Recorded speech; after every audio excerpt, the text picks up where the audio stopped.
तो पिछले एपिसोड में हम लोगों ने देखा था कि फैंग रुयान और यूचुन का प्रोग्रेस चेक करने के बाद एक केव के अंदर गया था और अब इस एपिसोड में हमें फैंग की तरफ दिखाया जाता है जो कि अपने एक दुश्मन जिसे उसने मार दिया था उसका मैजिकल बैग निकालता है और उसमें से वो एक बॉक्स निकालता है और तब उस बॉक्स के अंदर के पिल को वो खा लेता है और वह कल्टीवेट करने लगता है। और कल्टीवेट करने के दौरान फैंग को एक आवाज़ सुनाई देती है और तब अगले सीन में हम एक लड़के को देख पाते हैं। ये वही लड़का है जिसने फैंग को खबर दिया था कि सांजू उसके टीचर के ग्रेव को खोद रहा है। और तब हम इस लड़के के पीछे 3 लड़कों को देख पाते हैं जो कि सांजू के तरफ से हैं और इस लड़के को सांजू के कहने पर पकड़ने आए हैं। लेकिन तभी यहाँ सुनहुआ आ जाता है और वो इन लड़कों को रोकने लगता है जिससे कि उन दोनों में फाइट हो जाती है। लेकिन इस लड़ाई में सुनहुआ उन लोगों के सामने कमजोर पड़ जाता है और जैसे ही वो लोग उस लड़के को अरेस्ट करने जाते हैं तभी यह फैंग आ जाता है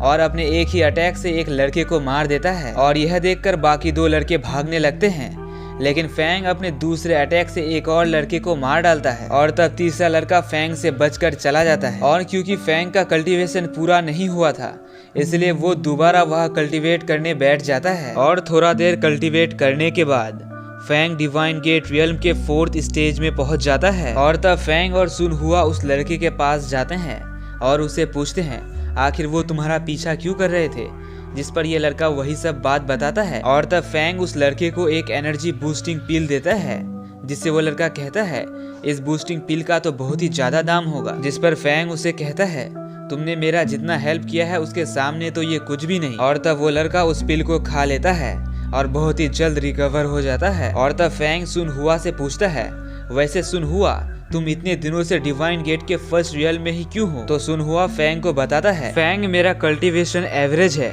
और वैसे भी मुझे अपना कल्टीवेशन बढ़ाने में कोई इंटरेस्ट नहीं है, मुझे तो बिजनेस करना पसंद है इसलिए मैं अपने कल्टीवेशन बढ़ाने में ध्यान नहीं देता हूँ। और तब फैंग सुनहुआ से कहता है सुनहुआ मेरे पास स्पिरिट स्टोन्स नहीं बचे हैं और मुझे चैंग सिटी जाना है, क्या तुम मुझे वहाँ तक छोड़ दोगे। तो सुनहुआ कहता है ठीक है। और तब सुनहुआ फैंग को अपने डैड के पास लेकर जाता है क्योंकि सुनहुआ अपने डैड के पास फैंग का बहुत ही ज्यादा तारीफ किया था, इसीलिए सुनहुआ के डैड फैंग को देखना चाहते थे। और फैंग को देखने के बाद सुनहुआ के डैड फैंग का तारीफ करते हैं और तभी यहाँ सुनहुआ के अंकल का बेटा आ जाता है और वो फैंग को जो सो बोलने लगता है। वो सोच रहा था कि फैंग उतना ताकतवर नहीं है और वो फैंग को चुनौती देता है और वो फैंग से लड़ने लगता है। वो अपने भाले से एक अटैक करता है लेकिन तभी फैंग अपना गोल्डन बॉडी एक्टिव कर लेता है और उसके बाद सुनहुआ का अंकल का बेटा फैंग पर लगातार अटैक करता जाता है लेकिन उन अटैक से फैंग का कुछ भी नहीं होता। और तब आखिर में फैंग उस लड़के को हरा देता है। यह देखकर सुनहुआ कहता है मुझे तो पता ही था कि इस मैच में तुम ही जीतोगे। और तब सुनहुआ के डैड भी फैंग से कहते हैं जैसा मैंने सुना था आज देख भी लिया, तुम तो सच में बहुत बहादुर हो। और तब फैंग और सुनहुआ चैंग सिटी के लिए निकल जाते हैं। और तब अगले सीन में हम फैंग और सुनहुआ को चैंग सिटी के जाई फैमिली ऑक्शन हाउस में देखते हैं जहां हम मैनेजर जाई और मिस जाई को भी देखते हैं। और तब हमें ऑक्शन की तरफ दिखाया जाता है जहां auction lady 1000 years old white ghost wine दिखाती है और कहती है इस वाइन में बहुत ही ज्यादा पावर है, साथ ही में इसमें बहुत ही ज्यादा स्पिरिचुअल एनर्जी भी है और ये vine plant type martial soul के लेवल को बढ़ाने में भी मदद करती है। और तब ऑक्शन लेडी उस व्हाइट गोस्ट वाइन का price 10,000 middle grade spirit stones रखती है, इसलिए एक आदमी 20,000 मिडिल ग्रेड स्पिरिट स्टोन्स की बोली लगाता है और तब Fang 30,000 middle grade spirit stones की बोली लगाता है। और जैसे ही ऑक्शन लेडी काउंटिंग स्टार्ट करती है तभी पीछे से एक और आदमी कहता है 35,000 मिडिल ग्रेड स्पिरिट स्टोन और उसके पास वाला आदमी कहता है 40,000 मिडिल ग्रेड स्पिरिट स्टोन। इसलिए फैंग, सुनहुआ, मैनेजर जाई और मिसेस जाई समझ जाते हैं कि वो लोग जानबूझकर उस व्हाइट घोस्ट वाइन का प्राइस बढ़ा रहे हैं ताकि वो बहुत ही ज्यादा दाम में बिके। और तब मैनेजर जाई फैंग को बताता है उस व्हाइट घोस्ट वाइन का ओनर